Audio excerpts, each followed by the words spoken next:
Odisha weather update को आपण समस्त को स्वागत। 15 अक्टोबर 2025 बुधवार आसंतु जानिबा आगामी 24 घंटा मध्य राज्यर संभाव्य पाणीपागर सूचना।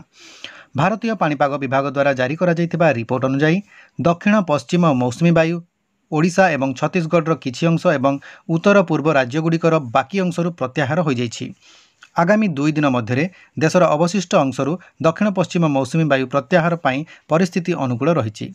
दक्षिण उपकूल भारत एवं दक्षिण एवं संलग्न केंद्रीय बंगोपसागर उपरे पूर्व एवं उत्तर पूर्व पवन प्रवेश करने सहित सही समय मध्य दक्षिण पूर्व उपद्वीप अंचल उत्तर पूर्व मौसुमी वर्षा आरंभ होबार संभावना रही।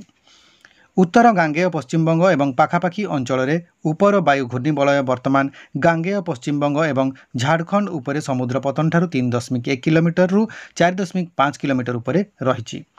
चैनल टी को सब्सक्राइब करी बेल बटन को ऑन कर दियंतु एवं ता सहित एई वीडियो को गोटिए लाइक कर दियंतु। 14 अक्टोबर 2025 आंचलिक पाणीपाग विभाग द्वारा जारी करा जायतिबा मध्याह्न पाणीपाग रिपोर्ट अनुसार येलो वार्निंग जारी करा जायतिबा जिल्ला गुड़िक है कोरापुट एवं मालकानगिरी।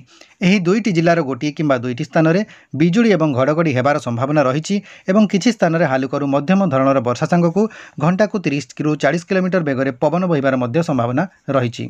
राज्यर अवशिष्ट जिल्ला गुड़िक पाग सुखिला रहिबो। तापमात्रा 14 अक्टोबर पाणीपाग विभागर मध्याह्न रिपोर्ट अनुसार नयागढ़ तापमात्रा सर्वाधिक 36 डिग्री सेल्सियस रेकर्ड होता बेले फुलपाणीर तापमात्रा सर्वनिम्न 18.5 डिग्री सेल्सियस रेकर्ड होता। पाणीपागर रेगुलर अपडेट पाइबा पई आम चैनल पाणीपाग टीवी को सब्सक्राइब करंतु। वीडियोटी को शेष पर्यंत देखिथिबारु आपनको बहुत बहुत धन्यवाद। नमस्कार।